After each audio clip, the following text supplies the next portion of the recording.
This video gives a brief overview of each character in a tier list format, and I will also explain the most important decisions you need to make. Keep in mind that Zenless Zone Zero has some unique mechanics, and the intention of this video is to evaluate characters based on their performance in hardest challenges.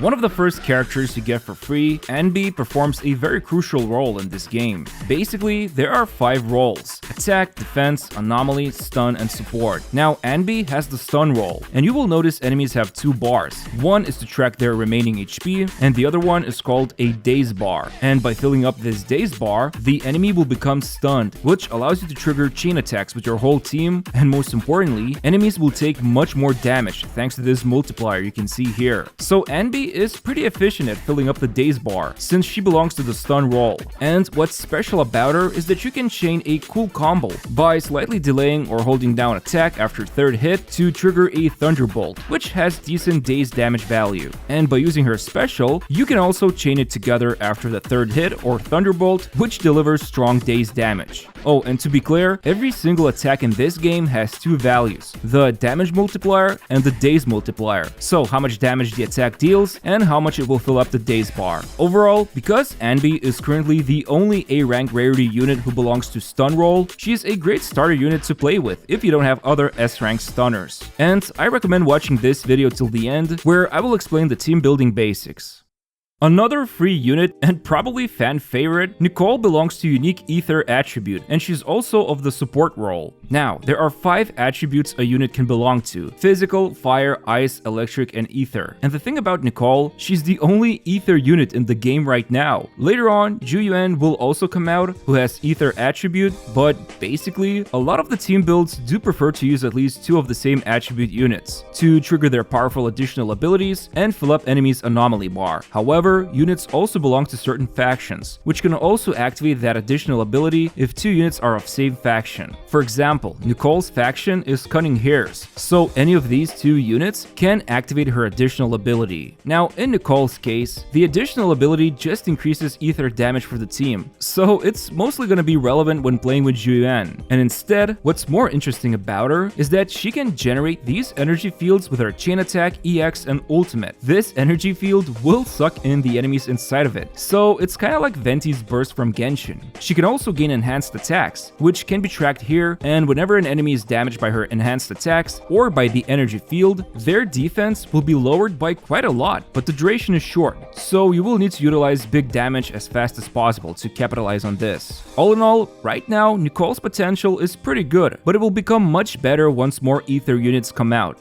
Finally, let's talk about the first S rarity unit, Grace. In all honesty, she's a pretty simple unit in terms of her kit, because she mostly wants to gain 8 stacks by hitting enemies with her basic or dodge attacks, and then by using her special or EX special, she will apply electric anomaly buildup much faster. Now, if you haven't noticed, specials in this game are like skills, but they also have EX versions. However, you need energy for them, which can be gained by just passively waiting or performing attacks. And the thing about Grace, spamming her regular special is not that bad of an idea, because usually specials without EX version are pretty bad. And while with enough energy, the EX version of the special can apply a ton of electric anomaly on enemies. And to be clear about these anomalies, any attribute attacks can start building up this circled anomaly bar, and once it reaches max, it will trigger a special effect, and in Electric's case, this will be a shock effect, which means now, after any attack, the enemies can get damaged by electric shock.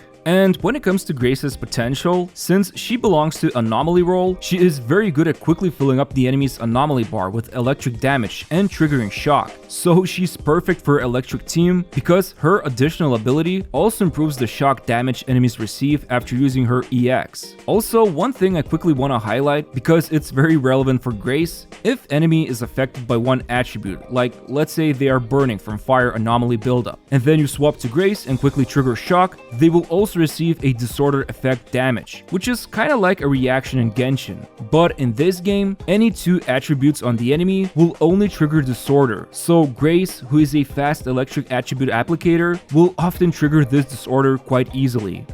Now, Corin is an interesting case. She's one of the 3 physical attackers in this game, and her main shtick is this huge saw she wields. You can do cool attacks such as holding down her EX to keep sawing the enemies, or do a dodge run attack to slash enemies from below, and then her core passive buffs her extended sawing damage, while the additional ability from attribute slash faction bonus allows her to deal more damage to stunned enemies. Overall, at least subjectively speaking, she has a funny playstyle.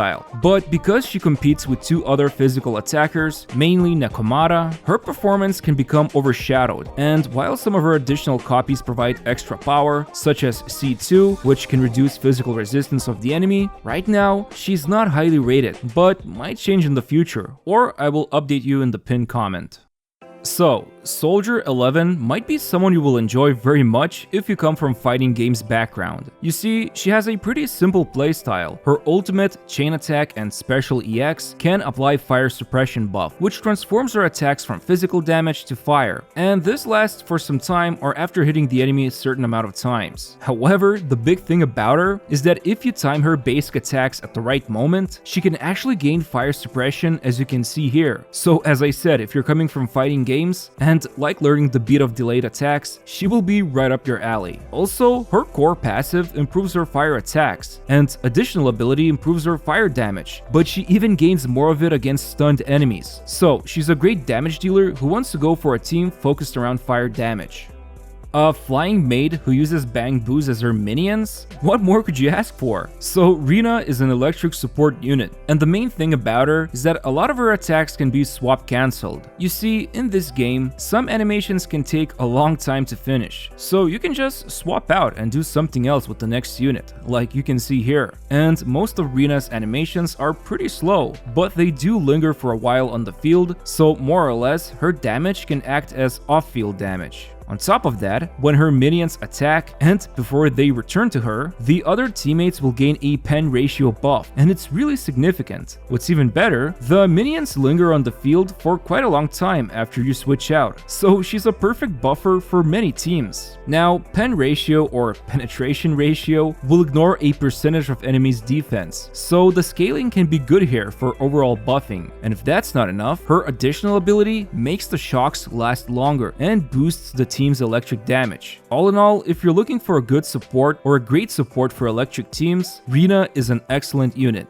Now, Anton is in a pretty unique position. There's no S rarity electric attacker in the game right now, so if you want to go for an electric team, Anton will need to fill the spot here. And his playstyle is pretty simple. You want to build up his energy bar for EX special as fast as possible, because it will then allow him to go into a mode called burst mode. And this allows him to deal electric damage with basic attacks and improved special damage. But each hit will deplete his energy bar. And the thing is, without the burst mode, he is very weak. So most likely a good approach will be getting energy regen stat, like from his signature weapon, to trigger burst mode as soon as possible. Otherwise, his additional ability allows him to trigger shock more often on enemies after scoring critical hits. So in a nutshell, he is best used in electric teams, but the energy is something to consider. Even though he can sorta fix it with his first dupe, but his full potential is still locked behind the fact he needs that burst mode. For example, Soldier 11 can upkeep Fire Infusion basically indefinitely, and it's only limited by your timing, while Anton is gated by the energy needed to obtain that Electric Infusion. Listen, Billy is my favorite starter unit. He is absolutely overflowing with style, and he is one of the few ranged units in the game. With that being said, Billy is pretty much a vanilla character. Just keep shooting the targets until they're gone. He is also great with AoE attacks, especially the dodge attack, which has a very wide AoE shot. However, when it comes to his range damage, the game will decrease it the further he is away from the target. And because he can enter this kneeling down position to shoot enemies consistently, he can get interrupted or forced to break the stance. Still, his EX does pretty chunky damage, and he is my favorite unit that I've been using in all betas. However, just like Corin, he is a physical attacker, and his damage against bosses in single target scenarios suffers, since he's better in AoE, so initially, at least right now, he ends up lower than usual. But this won't prevent me from maining him though, my Billy boy. It seems the time has come for Hoyo to introduce a spin-to-win unit because that's what Piper essentially does. Now, while her basic attacks are pretty slow, you can tap special after a third basic dodge or dash hit to perform a quick spin, but the best thing about her is the EX version of her special. She will spin for a prolonged amount of time, and check it out. For most enemies, she can quickly fill up their anomaly bar with just a single spin, triggering assault effect on them, which is unique to physical units. But even better, she can also trigger some great disorder damage when building up on top of another anomaly. What's even cooler, you can swap out when she's spinning to do something else with other units. Now, because she's an anomaly unit, her core passive will allow her to improve the physical anomaly buildup, depending on how many times the spin hits the enemies, hence why she can easily trigger the assault effect. And her additional ability actually boosts whole team's damage from spinning. And the thing is, because Assault Effect improves the amount of days the target takes, she kinda doubles down as Anomaly and Stun Builder, helping complete physical teams who are right now lacking a stun roll unit, which are highly valued in the game. So yeah, Piper is pretty amazing, and she offers good value for a lot of teams. What's an anime game without a cat girl, right? Yeah, Nekomata not only has the best face expressions in the game, but she's also a pretty agile physical attacker who can unload a ton of attacks in a short amount of time. She also has a bit of a gambling problem. You see, when doing the last hit of her basic combo, there's a chance it might happen more than once, as you can see here. So that's pretty funny. But because she's a fast unit, her quick assists and dodge counters will help boost her damage by quite a lot for a short duration. And on top of that, the additional ability when played with the same two attributes or faction team members will give her a big boost to EX if assault effects are triggered. So she's perfect to pair with Piper, who can help Nekomata fully realize her potential. Also, she gains a pretty unique playstyle when using her signature weapon, where she can deal more damage to enemies from behind, and the first copy of her allows her to treat all damage as damage from behind when the enemy is stunned. So overall, she's a premier physical attacker right now and has good potential. From a cat girl to a big bear, Ben is the one and only defense role unit right now, and his whole playstyle revolves around countering enemies with the special. When using the EX version, he can also counter and deal fire AoE damage in a wide arc. On top of that, if using EX version, he will provide a shield for the whole team, and while the shield lasts or the duration runs out, everyone's critical rate will be boosted. Also, he is the only one in the game whose core passive allows him to gain extra attack from the defense stat. But the thing about Ben is that he's pretty slow and will vary from player to player how much they will value his countering and shielding. He is definitely a comfort unit if you find it hard to survive in the fights. However, as of now, his defense role has a hard time fitting into team comps, where stun roll is highly valued, and you also usually want an attacker and support or anomaly unit. Overall, he is an interesting character, and it's hard to evaluate him fairly this early into the game. So for now, that's his rating, but he also has one unique caveat. He can enable new attacks for Koleda, so let's talk about that next.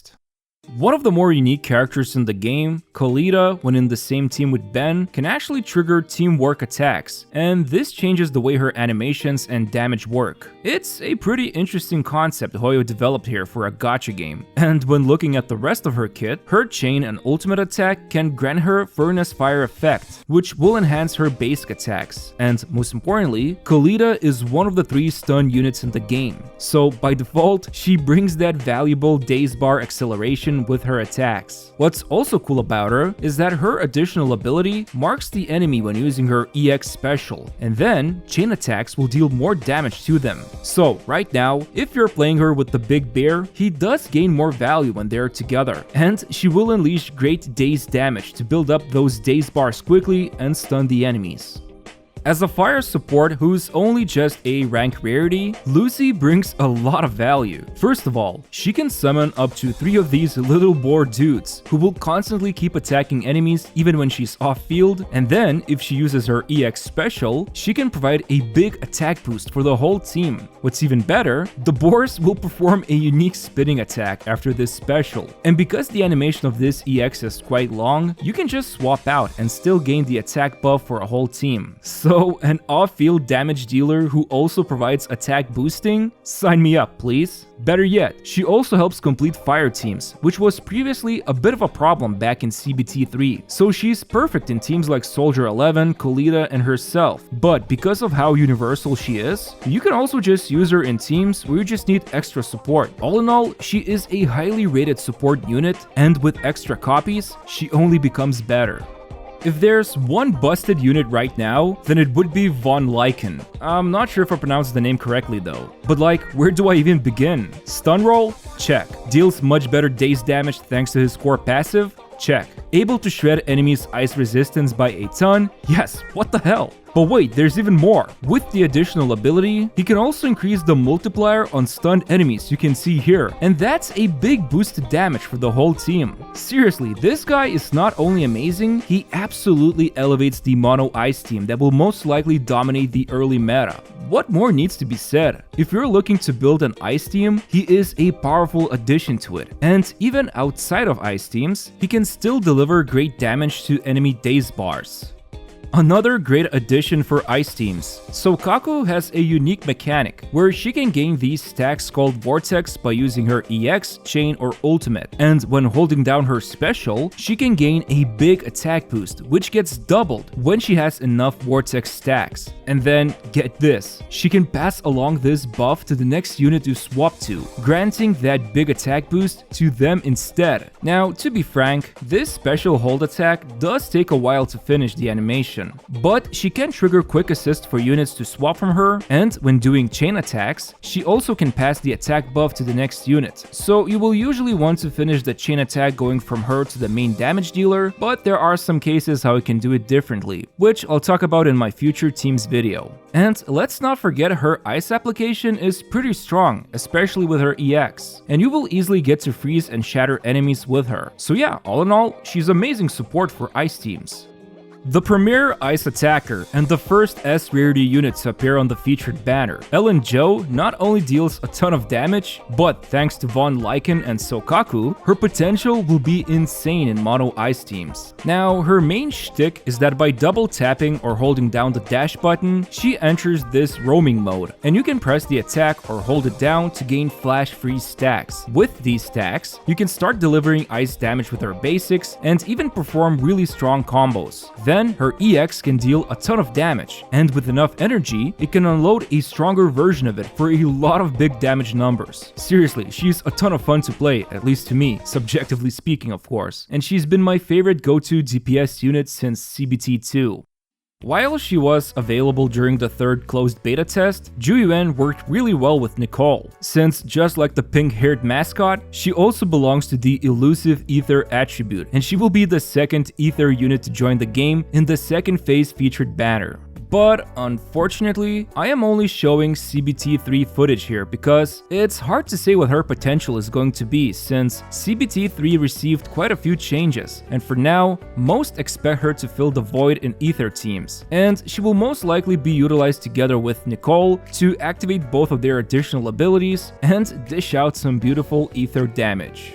Now, I want you to keep in mind all of these placements are not final, and I really want to make sure you take these ratings with a huge grain of salt. The purpose of this video was to showcase each unit, explain their kits, and hopefully give you a better idea of how to play them. Things always change after first few weeks when the game launches, and I just wanted to make this tier list for fun and help you understand the characters better. I've pointed out some tier adjustments below as you can see here, and I will most likely provide an updated tier list sometime later, when we as a community discover more things about these units. In fact, here's a quick cheat sheet what each character can do, and you can see that there is still lack of options for electric and ether teams, as well as the lack of easily accessible stun units for a lot of elements. And as for teams, you will definitely want to go for double or even triple attribute / faction bonus to activate additional abilities, while the roles are pretty flexible, but usually you'll want a stun or support unit to help fill the gaps in team's performance. And most importantly, don't rely on these ratings. If you feel the character is fun, go for it. I myself will be playing Billy in physical teams instead of Nekomata. I just like him more, and honestly, the hardest content is going to be Shiyu Defense endgame mode. So if you don't care about it, then these tiers more or less don't even matter. Anyway, hope you found this video useful, and as always, make sure to press the like button on this video and help support my channel. Thanks for watching, and see you very soon because I'll be making a lot more ZZZ content.